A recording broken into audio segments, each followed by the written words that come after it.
are. Welcome, welcome, welcome. Hello. Hi, everyone, and welcome. I'm Yvonne McCormack Lyons, and I am the founder of the Women's International Film Festival. And welcome to another episode. And this is a live episode of Real Moments with Badass Women in Film and Entertainment. Thank you for everyone who's joining in live, and for those of us who's going to hear it later on iTunes or Pandora or any of the other podcast services out there. Welcome to you as well. And for those of you who may or may not know me, my name is Yvonne McCormack Lyons. I'm the founder of the award-winning, I never say that, so I'm going to say that now. It's the two-time award-winning Women's International Film and Arts Festival, and actually the founder of our new streaming platform, which is WIFF-TV. And we're streaming films and podcasts, and we're also streaming television shows, as well as doing a lot of live webinars as for women. And so it's a streaming service, we say, by women for women. And this podcast is designed to celebrate women. And we've been doing that all month in many different ways. It's Women's History Month. We launched WIFF-TV on International Women's Day, and that was really exciting. We had a party right here on Facebook. And basically the whole idea was that after, we did the film festival on an annual basis, we found that we still needed, like, the discussion started and then it stopped, and then we weren't able to pick it up again for another year. And we said, rather than having that as an issue, why don't we just continue the conversation? And so the whole idea is that while we're here together, we are going to, focus on each other. We're going to focus on promoting and supporting our projects. And at the same time, allow those same women who I interview or who I speak with to give back, just to talk a little bit about their journey and share some of the wisdom and knowledge, that they've gained over the years. So, sit back and relax, because we have a wonderful opportunity this afternoon for anybody who is for listening in.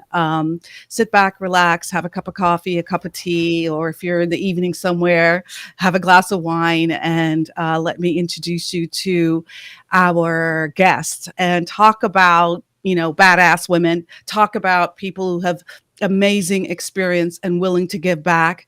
Let me just introduce you to my amazing guest. Now, we all know the Academy Awards are coming up this weekend, and our guest has not only been nominated in the past for her work, but she's actually serving as one of the voters of this year's Academy Awards. So we're going to talk all about that. So, sit back, as I said, and we're going to get the tea on what it's like to be nominated and all that. So let me introduce you to Academy Award nominee, film professor at NYU Tisch School of the Arts, and a board member of the Women's International Film Festival, the wonderful, the talented, the amazing Alice Elliott. Yay! Thank you. Thank you. Thank you for being here today. Thanks so much. It's really a pleasure. I think I should explain to your listeners and viewers that I'm sitting in an alcove in the lobby of the Marriott Hotel in Pasadena, California. So there may be some surprises. We may see some people walking back and forth and things like that. Yeah. Yes. That kind of and thing. So yeah. Are you in California? Because I know you teach at NYU. So are you in California because of the Academy Awards? Or I know that you also have a house, you reside there sometimes as well. Right. Well, I'm here because my daughter lives here. Yes. And we just finished our spring break at NYU. And Yes. because we're allowed to be a little bit more flexible now, I'm actually teaching this week remotely. Yes. So that I could be here. I have a couple projects. I'm meeting with some producer friends and hopefully having some fun too. Yeah. My son actually flew back this morning. He's also at Tisch School of the Arts, as you know, studying drama. So he's also flying back because spring break is wrapping up. And so can you tell me, you've been involved with documentary filmmaking, as well as other things, but we'll talk a little bit about your documentary filmmaking for like more than 20 years. Tell us a little bit about your story. How did you get involved in filmmaking in the beginning? So I was an actress for over 20 years, and I felt that I wasn't really in control of the stories that I wanted to tell. And so that was part of why I made the transition. And it was very difficult. I didn't go to film school. Ironically, I teach in probably the best film school in the world, but I didn't go to film school. But I really wanted to tell a story. The particular story was about my neighbor across the street, a man with intellectual disability. And I thought, I don't know how to do this, but I'm going to trust that I can. And so I went to a block association meeting and I said, I want to make a documentary about Larry. And someone in my block association raised her hand and said, I have a camera. And one of the lessons that I feel is very important in life is to say yes. When the universe offers you something, say yes. And it's so easy to say no and say, I can't do it. I didn't go to film school. I don't know how to operate a camera. But just to say yes and not be afraid to ask people to help you. Yeah. It's very interesting because a couple of things you said that I'd like to unpack a little bit. First of all, that's the same movie that you ended up being nominated, right? The Collector Yes. of Bedford Street. So that's amazing. So this was then your first film that you directed and put together, because you said that you hadn't gone to film school or anything. Right. I'd actually made a documentary with a partner before that. Yes. About a baseball team in Washington Heights. Yes. And so I was ready to make my own film now on my own. Yeah. I felt. Yes. Wow. Well, and also too, I also wanted to talk to you about something else that you said that, and I think this is really, really what's wonderful is that, you said that you weren't in control of the story. And even though you had been acting for a number of years, you weren't in control. And that's one of the things that I always talk about, that why it's important that all different types of people are involved in filmmaking, why it's important that women, it's been my champion for the past 15, 20 years, of course, has been Women's International Film Festival, and telling stories made with that female eye, with that female perspective. But, it's also interesting because, as we talk, you were like, oh, you've been involved in the industry and you felt that it was important to be able to tell stories that were a little different or maybe had a different perspective. Yeah. Yes, very much. Yeah. So I think that I had all the luck of being a beginner, because making documentaries is very hard. And I think that you forget that, or you don't know it, and it pushes. That's if I'd known what I know, I'm not sure I would have done it. But because I didn't, I had a lot of naive energy about it, and Yes. I think there's nothing like that, to have that sort of inspiration and a lot of passion about what you want to do. And so, and I think because I lived in New York, I had a lot of opportunity to ask people for help. And you know what, too, I think that you had, a lot of courage, because my phone is ringing all of a sudden, because it's barely rung all day. And of course it's ringing now. Let me see if I can turn it off. But that you had a lot of courage, as you said, to just go ahead and say yes, because I think sometimes as human beings, as women, especially, sometimes we believe that we need to have all kinds of experience or all kinds of education. And we feel that, we're not credible, we're not legitimate, and I'm saying this thinking about a friend that does this amazing project every year. It's an arts project. And, she tends to go back to the fact that she was, one, class away from finishing her degree. And so because of that, she's not feeling, if you give her any kind of accolades, if you were, to say what a great job she's doing, she tends to go back to that, missing that one class, even though she's got this amazing eye and does this amazing event, right? So sometimes, we have a tendency to hold that, to make, I call it the gremlins and little things that start talking and putting self-doubt in your head and in your ear. And I'm glad that you didn't let that happen to you. Well, this morning I was listening to NPR, as I often do, and they were talking about this, what's called Imposter Syndrome. Yes. Where people don't feel that they're actually adequate for what they want to do. And I think that you're right, that I just didn't hear those voices. And I think it was that the story pushed me beyond that. Yeah. And I also felt I was serving the story, that this is something that was completely guided. I mean, I don't want to get too woo-woo on you, but it was completely guided by something bigger than me. And so whatever your belief system is, yes, I came to recognize this from that first moment of I have a camera, all the way through to being at the Academy Awards with Larry. And that wasn't even the end of the story. The story is still going. Yeah. That the film was licensed by the International Kiwanis, and it's used all over the world for training key club leaders. So this story has touched people, thousands of people. And because of I think the genuine sincerity and kind of the purity of the story, that, Larry was a man with intellectual disability who every year raised thousands of dollars for charity. Yeah. And I always thought to be a philanthropist, you had to be rich. Yes. In my little middle class world, I couldn't be a philanthropist. Right. And any more than I really could be a filmmaker. Right. But somehow that door was closed. And Larry, who's a man who has below average IQ, raised literally in his life, we estimate probably $500,000. Wow.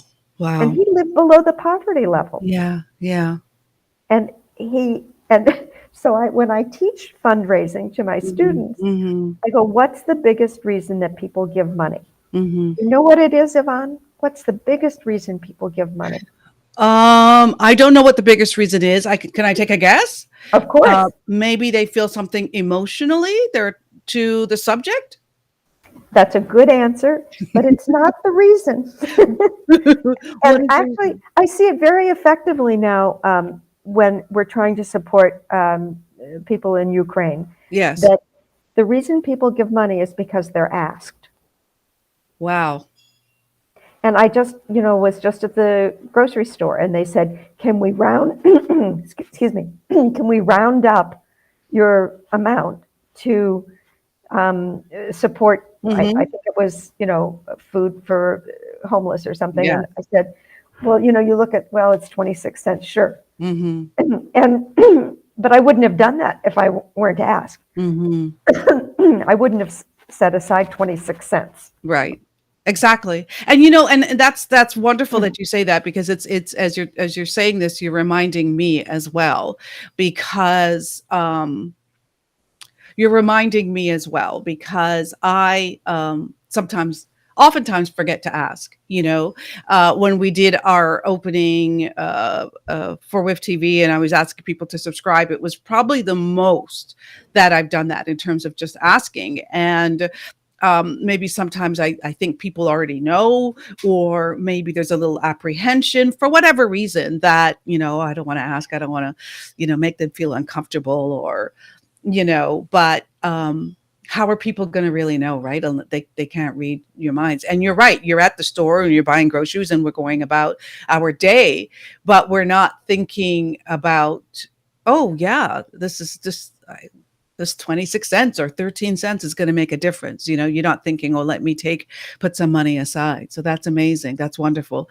So as we're talking about money, and your projects over the years, your documentary films, and I know you've done a number of them. Let's ask, I'm just thinking for the filmmakers out there and the people who want to make documentaries in the future. How do you go about fundraising? How do you go about fundraising? Well, I give a wonderful fundraising lecture in my course. Yes. But I think one thing to remember is each film has its own life, so to speak. Mm-hmm. That each film has its own particular needs and it has its own audience. Mm-hmm. So the better you know your film and you know who you want to see your film and who your film will appeal to. I think those are two different things sometimes. Who do you want to see your film and who Mm-hmm. will your film appeal to? Mm-hmm. And so when you think about fundraising, those are the people that you want to reach. And you need to think about fundraising from the minute you commit to doing the project, from the minute you have the rights to tell whatever story. Maybe it's a personal story, maybe it's a story that was on the news, maybe it's a story from where you're from, but make sure you get the rights that you, because that's also, not only is it legally important, but it's ethically important too. Yes. Yeah. Yeah. And you want to be an ethical filmmaker. Mm-hmm. That being unethical can really just stop you cold in your tracks. Yeah. So you want to get the rights, and once you have the rights to your material, your story, whether it's a book or whether it's a book series or whether it's a life rights story of somebody that you admire, that you want to tell their story, or if it's a personal story and you want to be sure your relatives are on board, always be sure you have the rights. And then to figure out, well, who wants to see this film? Who wants to be sure that this film gets made? And so is your film aligned with a foundation, that like the Ford Foundation or the Sundance Foundation? Is this the kind of film that they fund? And you really have to do a lot of homework. You get on the internet and you search and you really make sure we align in all areas. This is a story that this place wants to see made. For example, on another film, I got a National Endowment for the Arts grant. Now, these are very prestigious, very hard to get. I devoted 3 months of my life. It was during the summer, right after I finished teaching. I just took the next 3 months to write that grant. And I'd been working on it, previously to just doing nothing but this, working on the grant. And I knew that the National Endowment for the Arts was very, very interested in affordable housing for artists. That they have a lot of stuff on their website about hometown projects and how much artists give to the economy. And so I knew that this was an important issue for them when I applied for the grant. And the film that I was doing was about affordable housing for artists. Right. One of the first examples of that, and which you know very well. I know very well because we screened it at our film festival in 2019 in New York, and that's how you and I met. It was just one of the best films. It's just amazing with, and I'm going to brag about it if I can. It's called A Miracle on 42nd Street, right? And it's about a housing complex that was created. I'll let you tell the story, but just some amazing people lived in that housing development, right? Including Alicia Keys, and I'll let you tell the story. But yeah, Okay. yeah. Well, one of the thrilling things about having the screening at the festival was that we were in a theater right down the block from the housing complex. Yeah, right on 42nd Street. It was so exciting because the housing complex is on 42nd Street between 9th and 10th Avenues, between 42nd and 43rd Streets. It's called Manhattan Plaza, and it's very well known because it gives artists, and by the way, I just got an email this morning that the waiting list is open. So if any of your listeners are interested and qualify for low-income artists, this is a great building. It's like a community, and it's been that way since it started. And that was kind of the story of how this. It was a fluke. It started when there was Section 8 housing available for people that was project-based rather than voucher-based. And almost all Section 8 housing now is voucher-based. Voucher, yeah. goes to individuals. Yeah. I don't want to get too much Mm-hmm. into the nitty-gritty of housing regulations, but this particular building had 3 types of housing, and so it really fulfilled a lot of the missions of forward-thinking people in housing, which Yeah. is that you have people of diverse income. You don't have, just people of one income there. And it also had people of similar goals and interests. And so you had playwrights, you had actors, you had ushers, you had people who worked backstage, members of unions. Actually, the unions were extremely important in getting the building switched to affordable housing for artists. So, and the exciting people that lived or worked there include, as you mentioned, Alicia Keys, Yeah. and Angela Lansbury. Angela Lansbury. Yeah. And it was great because she loved to see people in the elevator, and so it was a very communal feeling. Donald Faison lived there. Yes. That the Samuel L. Jackson working worked there. Yes. It was his only non-acting job. Wow. When he first came to New York, that he was a security guard, and he was just great. That he said he got so much support because he'd have to go to an audition and leave his post, and people would say, "Go, man, go!" Yeah, because they understood, and good luck, right? Yeah. Oh, that's amazing. And so, so you were saying that you found foundations, for example, that aligned with, and it kind of goes with everything, right? Just that any project that you're undertaking, who else would be interested in this? Who else is interested in this type of this project, right? That you can align yourself with, whether it be for funding or whether it be for other kinds of partnerships. And I even think about that, is one of the things I mention to filmmakers a lot, when you're going about this process, ultimately, who is it that would be interested in it, and who is it that you would want to watch it? And then you can start from the beginning, right? You can start from the beginning in terms of, finding those people and finding those, those resources that could help you along the way. Right, because you not only build a social media presence for your film or your project, but you also see who else is in that world, who else has social media. You begin to become part of that network. And especially in the documentary world, people tend to be very generous in terms of sharing interests that a lot of people make film because they want to make change in the world. And so, for example, I'm always thrilled when people come in and are making films about people with disabilities, or people with disabilities are making films about their own perspective. And so I'm always very happy to pass on contacts or ideas, because it's better for the world. It's better for the community. Yes. Yeah. And I know that you've been involved with, did you get, because of this neighbor that you had and the original film Collector of Bedford Street, because I know a few other of your films are also subject matters of people with disabilities.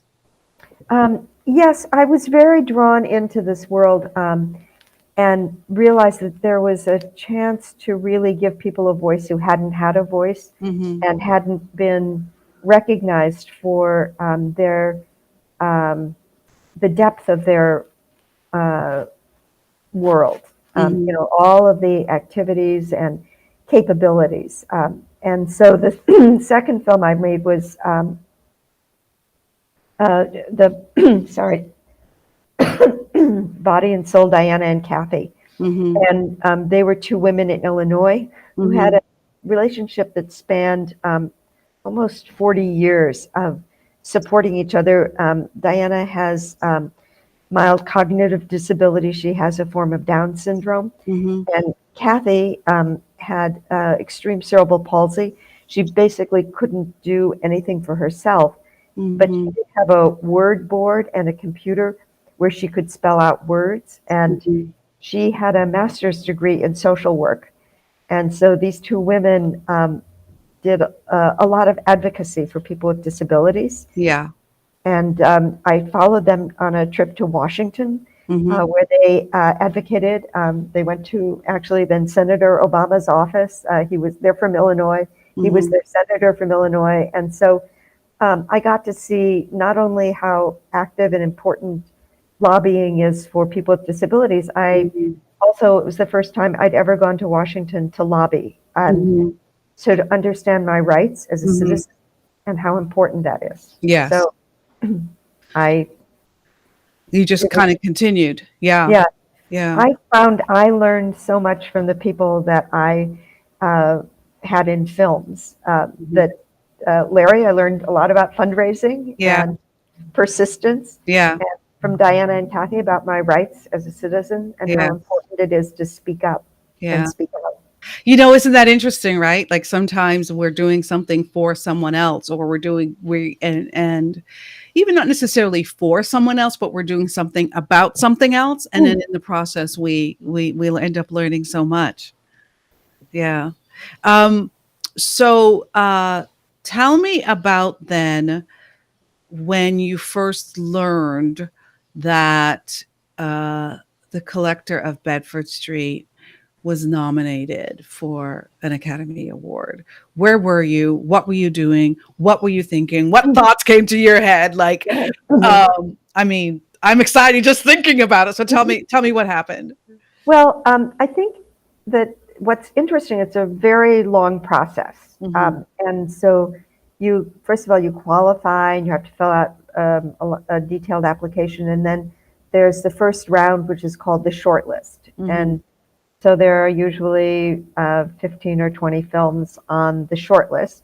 And then the Academy voters in your category then vote on who gets nominated. Mm-hmm. So that's, you know it's coming. Mm-hmm. And I was out on a doctor's appointment, Mm-hmm. and I all of a sudden my phone just lit up. It was like, what? And so I knew something had happened. Yeah. Yeah. Yeah. Yeah. Wow. And it was very nice. It Yes. was really good. Yeah, Yes.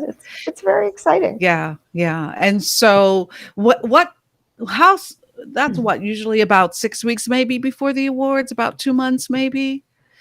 I'm thinking when they yeah, I think they usually announce them, maybe a couple of months in advance. And so what happened between the announcement and the time that the awards actually happened? Well, I had no context. I am just, I was a very new filmmaker. I Mhm. didn't know people. So I just decided to try to show the film anywhere I could for as much as I could. And I wasn't teaching at that time. And Mhm. so I was able to, and I just figured out, oh, well, most of the voters are in California. Mhm. So I should just do everything I can in California during that time. Mhm. And I just tried to get screenings everywhere and tried to engage people. I tried to get someone to give me a party. But I enjoyed it. I actually decided that sometimes when you have an opportunity and you sit back later, you go, oh, if I'd only done that, or if I'd only done that. And I said, no, you know what? I'm going to go full out. I'm not going to have any regrets. I'm going to just try as hard as I can. Mhm. And that's what I did. And so I feel really good about it. And then they give a luncheon for all the nominees. And it's really nice. Yes. And I think they say this every year, but what they say is, if you're here, if you've been nominated, Mhm. you've already won. Yeah. Yeah. And I actually took that to heart, that I thought, that's right, that it's really a privilege and an honor to have this experience. And so I'm going to just take this as I've won. And Absolutely.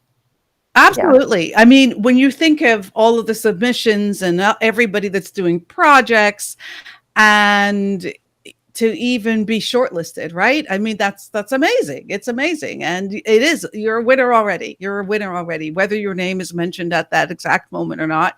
As the final one that's been selected, else. I think so. Congratulations, and you can always say that, it's a testament to the quality of your work. Well, thank you. Yeah. And I also think, because we're focusing on women too, Yes. that my story is really important Yes. because I was an older woman. I was well over 50 Mm-hmm. when this happened. Mm-hmm. And, if you read things and you look at the face value, people are always saying, oh, there's not much for people over 50 and women over 50. It's Mm-hmm. much harder. And, you can't do this and you can't do that. But so much of my life has happened after I Mm-hmm. was 50. Mm-hmm. And so I I haven't found that to be true. And Mm-hmm. I'm not kind of there's another expression I always like that people say, well, I can't do that. I'm too old. It won't work. And they say, well, if you don't try it, how old will you be? Mm-hmm. And you'll be the same age if you don't try it. Mm-hmm. And so, as long as we have our health and you have the support of your loved ones, I think those are two really crucial things. And I've been blessed in that way. Yeah. Thank you for saying that, because I think sometimes, I've heard that with people who um, are in their 20s. I've heard people in their 20s. Yeah. They've said it in a different kind of way. So I've heard, I don't even know how many times. Well, somebody who might have been interested in going to grad school, for example, um, for example, they're like, hey, no, I don't want to go. I'll be so old by the time I get out. It's another 3 or 4 years, and that kind of thing. And I said, well, whether you go to grad school or not, it'll still be 3 or 4 years, and either 3 or 4 years will go by and you have your master's degree, or 4 years will go by and you won't. But either way, those 3 or 4 years are going to go by. And so I think sometimes it can be we can put these limiting beliefs on ourselves. Yeah. So whether that be, as we talked about earlier, which you heard on NPR about, this imposter syndrome that we have, that we can't do it, or that who are we to do this? Like, I don't have this credential or that credential. I can't do this. Or whether it be a question of age. And I think that's amazing to think that I think I'm gonna do this. Age is not an issue. It's whether it's about getting it done. I do remember, as you mentioned, that there was a woman who submitted to our festival. Oh wow, I'm gonna say back maybe in 2010. And she just decided to quit her job, and this is something, a passion of hers that she'd wanted to do for ages. And she was like 53, and she ended up also winning. It was best narrative film for the year, and it was her first film, and she had some amazing actors, and she learned and did it, and it's done. And so yeah, I think that's a great message to learn. So this year you are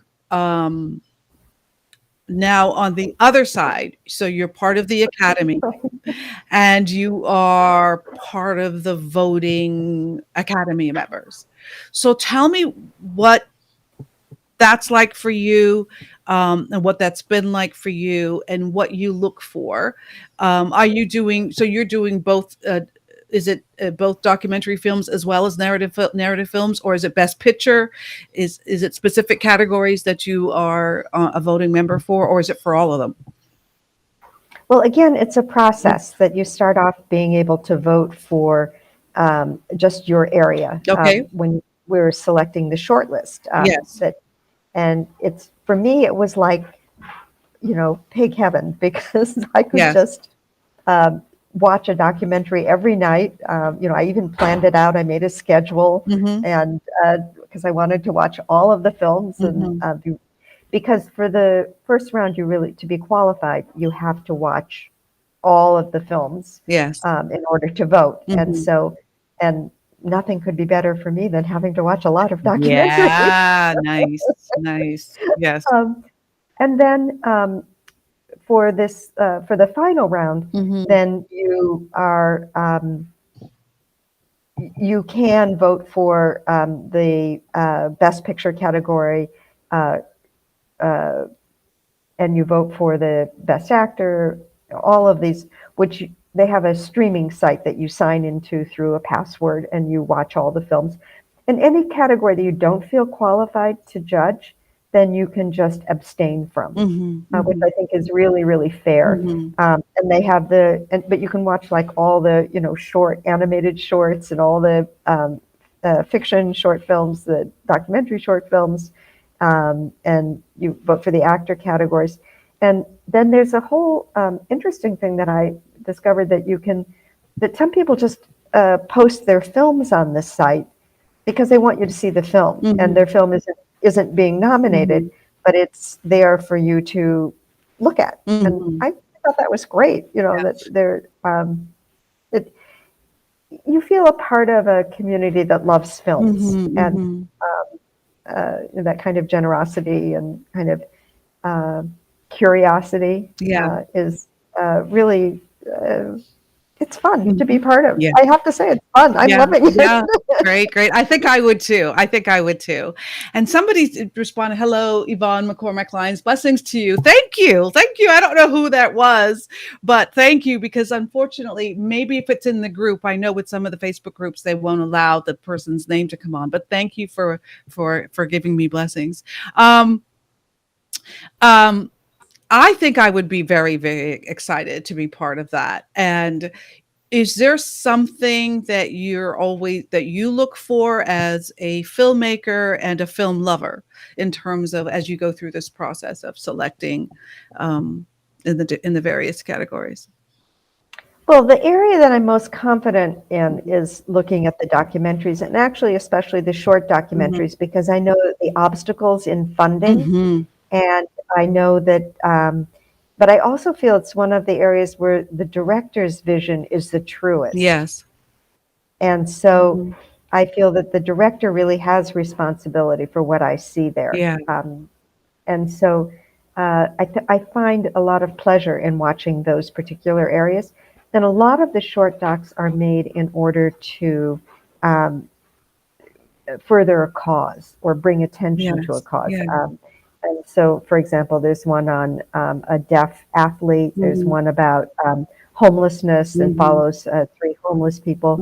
And so you know that these particular films are really trying to do something out in the world too. And I respect that so much. And then in the feature doc category, it's just so exciting to see the variety of films and what people's passions are, and why would you make this? And it's so interesting. And how did you find this story? And in the short list, for example, we had like films from National Geographic that were, very big projects, and some that were totally archival, like Summer of Soul, that's was nominated. And so for me, that's part of the fun of documentary. It's just that it can tell so many stories in so many different ways. Stanley Nelson's film Attica.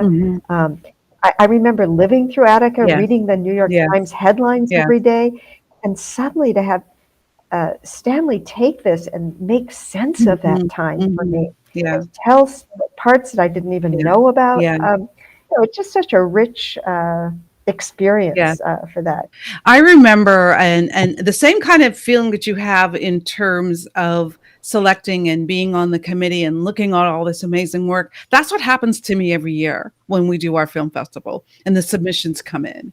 And, and I remember the first year, it was just an idea, and I think we got like maybe 32 films, and then by the second year it was like 100 and something films, and I'm like, oh my gosh, and they were coming in from all over the world. I was just so humbled, first of all, that people trusted us with their work, but also I was also just so excited to watch them, and I realized, sorry, let me turn this phone off. I keep thinking I'm turning it off, but I guess I'm not. How how wonderful it is, right, for people to have these stories and how they find them and are able to put them in a format. And as you said, that makes sense of it. And as you were talking, I was thinking about, I was at the Toronto Film Festival one year, and I remember it was the first film I saw, and it might have been screening at like 9:30 in the morning. I got up, went down there. It was Sarah Burns, and it was the Central Park Five. And of course, I remember at that time when the story came out about the killing in Central Park, and these boys that were accused of killing this woman who was a jogger. I remember where I was. I remember specifically I was in my apartment in Washington, D.C., and I remember I was doing something like washing dishes or something. And then I remember hearing the news, because as I was washing dishes, the news was in the other room and the TV was in the other room. And I remember it stopped me from washing dishes, and I walked to look at the television set. And I'm like, what did they do? What's going on? And then eventually to end up being, at a film festival years later at 9:30 in the morning, I'm sobbing, right? Because of what had happened to these kids. It's like, oh my gosh, because I just remembered that moment, and of course it was such a sad story that, they got the wrong guys. And I know that Ava DuVernay has also, created it, in a different format. But the documentary also had actual footage of the taping of the actual interviews with the kids from the police, videotapes of them. And I think maybe too, because I'm raising a son, and I was just thinking that he was in many ways like them. Like there was one child that, I guess he was about 13, and he just wanted to go home to his mom and dad, and he was with the police all night who were badgering him and interrogating him. And he just wanted to go home. Of course, he's 13 and doesn't know his rights. And I was thinking, maybe that's why I cried, because I was thinking about my son. He would have done anything too, just to get home, to his parents, because they're really children. But it just, tells you about the documentary format and what it could do, and how it just highlights so many things that are going on in this world that we may or may not know about, or we may read about it and it's a little story in a newspaper or online. But when, the documentary comes and brings it to life, it's just a wonderful thing. It's just an amazing thing that now you can see it in much more context, right? And you can see the complete story, not just, a headline. Yeah, I think that's really, I'm just so proud to be part of the documentary community. I belong to an educational distribution cooperative called New Day Films. Yes. And I, just reading the email chatter that comes through every week, I'm so humbled. Something came through yesterday about someone needing to do encrypted interviews. So and they're in Ukraine, and he doesn't want the people there to be endangered. And so 5 people came back and gave him information about how to do an encrypted interview and how to upload it and get it out of the country. And I just sat there almost speechless, being so proud of, people that tell these stories in such a brave and defiant way. And I just, it's constantly been that my colleagues inspire me almost on a daily basis. Yeah. So with that being said, what would you say, what advice would you give? Because I know you're teaching filmmaking at Tisch, as you said, one of the best schools probably anywhere in terms of teaching. There are some a lot of famous people have come out of Tisch, whether in film or drama. And their children are going there now. Yeah. Yes. And so I'm not going to mention names, but there's a lot. But I wanted to ask you, so what advice would you give to anybody who's listening to us at this moment who may be interested in documentary filmmaking? As you said, it's just an amazing format. And I keep using that word because I just think that it gives us a bigger it enables a wider look at a particular story or particular issue. What advice would you give to somebody who's thinking about it? I've been thinking about doing this. What would you say? Well, there are a couple of things. There's a book called Wishcraft, and it's about finding what you want to do, by Barbara Sher. And one of the pieces of advice she gives in that book is get a taste of it to find out if you really like it. And I always find that as great advice. And there's so many ways to get a taste right now. You have a camera on your phone. You can record an interview. You can do a podcast. You can try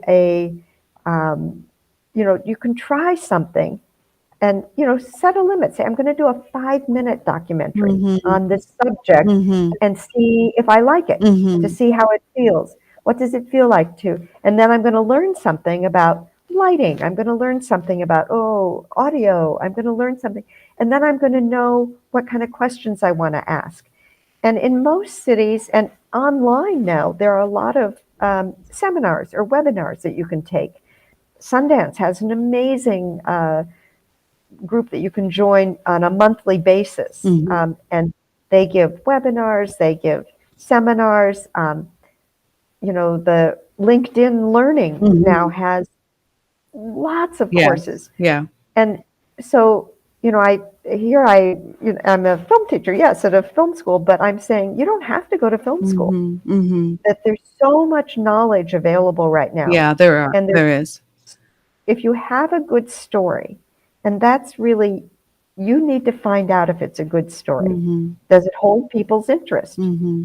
How would you find that out? How would you find that out if it's a good story? Well, I would say get a taste, record something, do a little clip and ask, and then show it to people. And do they want to know more? Are they interested? And show it to people who might not be interested, that might not have an inclination toward that kind of story. Yeah. I mean, I've had students come into my office and pitch great ideas. And, and then I've had students come in and pitch an idea that they're not committed to, or they're not sure it's really worth it. And so that's get a taste and find out, do I like being in this world? Yes. Yeah. Do I like this subject? Do I like these people? Yes. Am I curious? Am I genuinely curious about them? Yeah. And then the other thing is to watch films. Yeah. Watch as much as you can, and watch what's out there on the same topic. Because if you look at the end of the film, you'll see who funded it. Yes. And you'll see, these are the kinds of people that are interested in this kind of story. Yeah. And is it a short? Is it a feature? Yes. Is there enough there? And then if you can, work for or volunteer for some of these filmmakers that are making films like you would like to be making. And who probably could really do with your help. Yes, could probably really use your help. Yeah. And I liked what you said also too about watching. It reminds me of when I was in undergraduate school. I was doing an undergraduate degree in journalism, and I remember I needed a part-time job because that was the only way I could support myself. And I was able to get a job as the copy editor of the school newspaper. But the school had two papers, one which was for the school and one which was for the community. And actually it was called Community News. And so I was writing for it, going out as a reporter and writing. And I loved it because it wasn't just about events that were happening on campus. It was really reporting on events happening in the community. And there was a specific community within the Washington, D.C. area that the newspaper covered. But when I went on as copy editor, I had to read every single story, and edit it and make sure that it was copy ready.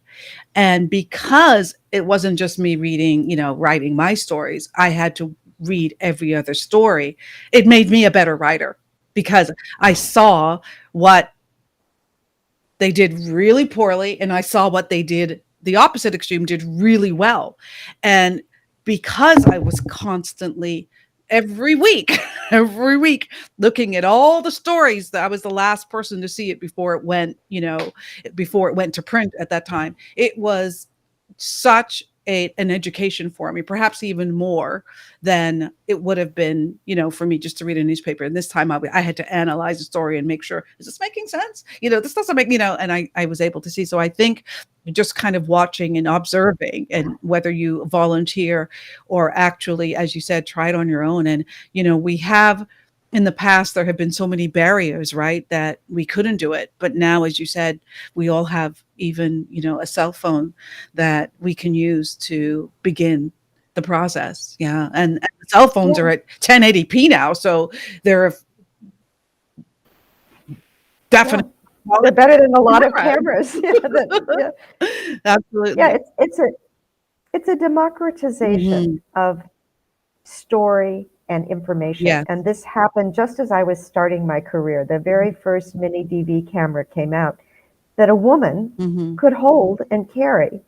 And so I was the cinematographer on my first film. I was one of the cinematographers, and I just learned. And that was it was such an exciting time. Yeah. And over the pandemic, we've been teaching with our cell phones. And the students have learned that it's story. Oh, it doesn't matter, like, is it a red camera or is it a, Yes. Yeah, that's great when you are well funded and, all of this stuff. But for right now, learn your craft on whatever you've got. Yes.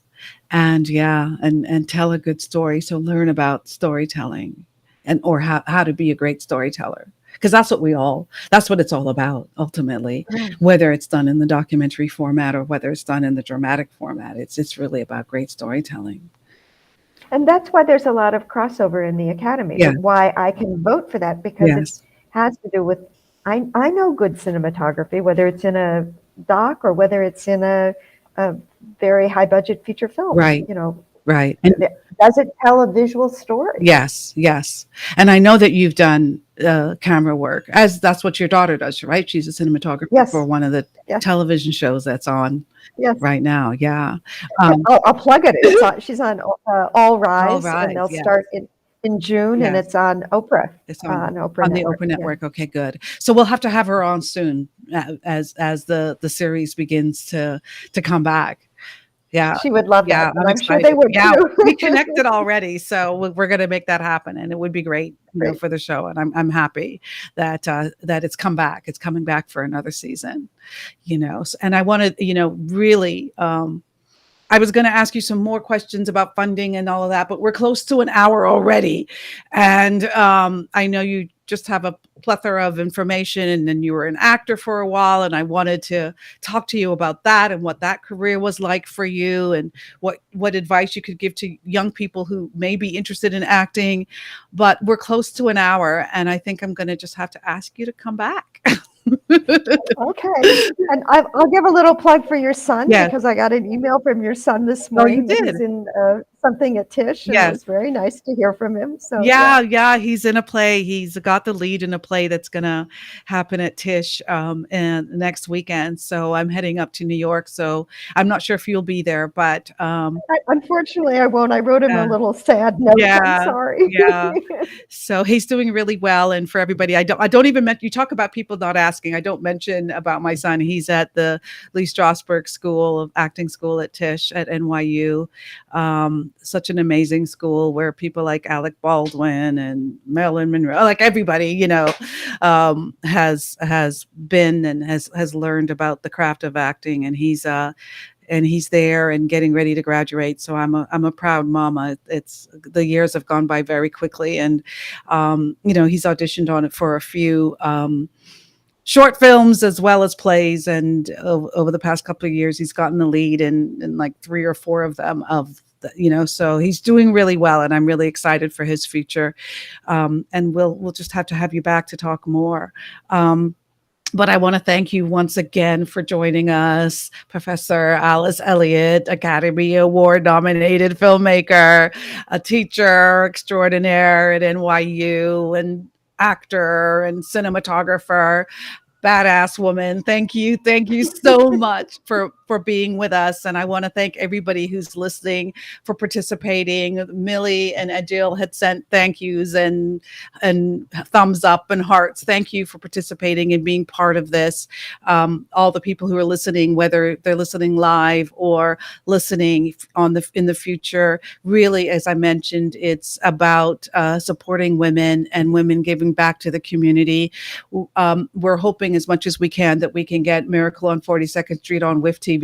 We've been really talking about that, and hopefully we can make this happen. And let me just see, somebody sent a message. Hi, Yvonne McCormack Lyons. I'm really enjoying this and it's inspiring. Thank you. I actually started thinking of a mini film that I think should be made. Then I thought of making it. Now I'm thinking of what its goals are and who the audience is. Oh my goodness, people have been listening to you, Alice. That's exactly the point. And unfortunately, I can't get the name of the user, but thank you for listening and for saying that, because that's going to take you right through to the end, that sometimes we don't think about, even when it comes to marketing your film, right? Like, what are you going to do after the film is made? Where are you going to show it? Who's going to be interested in it? How are you going to get it out to the market?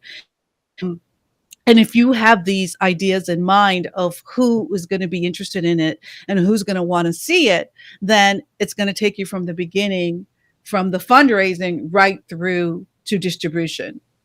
Am I right, Miss Elliott? Yes, I have a friend who's an archivist, and she always says, start a film to finish a film.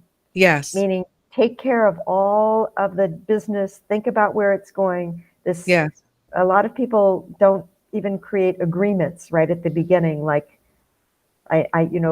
what's your role? What are you going to do to make this film happen? And it makes things so much clearer, because people get mixed up sometimes about, well, my contribution to this film was so important, I should be listed as the director, or I should be listed, and get that all straightened out at the beginning. So start a film to finish a film. Yes. And thank you for saying that. And just kind of thinking about the fact that it's two things, right? It's art. I always say it's art, but it's also business. And so think of it both ways. And sometimes it's hard, because that means we've got to put on both hats, right? We got to put the business hat on to think about, as we talked about, the marketing and the distribution. And as you said, the legal documents and all of that, to make sure at the end of the process, as you said, once it's made, then all of those things just aren't happening, right? All those disputes and issues don't come up, because we've already made that clear from the very beginning.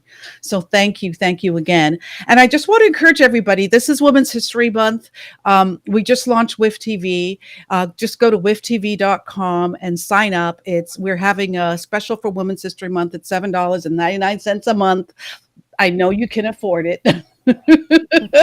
And while you're doing that, you're supporting women. And that's what this is about, just in terms of, being able to get our messages out there. I heard Miss Elliott when she mentioned, the first time having a camera that, was, that she was able to, or women were able to hold, because it wasn't as heavy. Just these kinds of things is what's important about understanding why women have to be involved. We have to be involved from, as you mentioned earlier, in terms of in control of the story.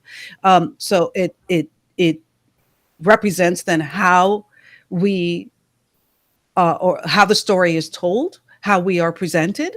I always say that the image of women on screen really impacts how we're treated in society, or maybe it's the other way around, but it's really, really important that we continue with that mission. So just use the code WHM, which stands for Women's History Month 2022, and that will get you on to women, to WIFF-TV. We've got films, we've got televisions, we've got podcasts. And thank you as well. Thank you. I'm glad that you enjoyed it. Somebody just said that. Thank you. I appreciate this great information today. Blessings. Thank you as well for tuning in. And then I just want to say finally, one more plug. We're rounding out our Women's History Month celebration in Miami with a reception for women. So if you're in the Miami area, you're in South Florida, come on out and enjoy an evening, an afternoon next Sunday. This Sunday coming up, it's the last Sunday of the month. We're going to have some wine and we're going to have some cocktails and we're going to enjoy each other as women. So come on out and enjoy that as well. And you're welcome. And you can get tickets for that on our website, on the WIFF-TV website, and or on our Facebook page. So, and it's only $10. So we try to keep things at a reasonable cost. Once again, I know that you have classes and everything, a lot going on. Alice Elliott, I want to thank you once again for your generosity. You've been just a great a great role model for me. You've been a great support system for me, and I want to thank you for being there for the film festival as we look forward to 2023. And by that time, we're hoping that people will feel comfortable sitting in theaters again, and that we'll get back to whatever the new normal will be. But in the meanwhile, we do have WIFF-TV. It's WIFF-TV.com. Sign on and become a member. And I want to thank you again and thank everybody for joining us on this edition of Real Moments with Badass Women in Film and Entertainment. Thanks again, everyone. Bye.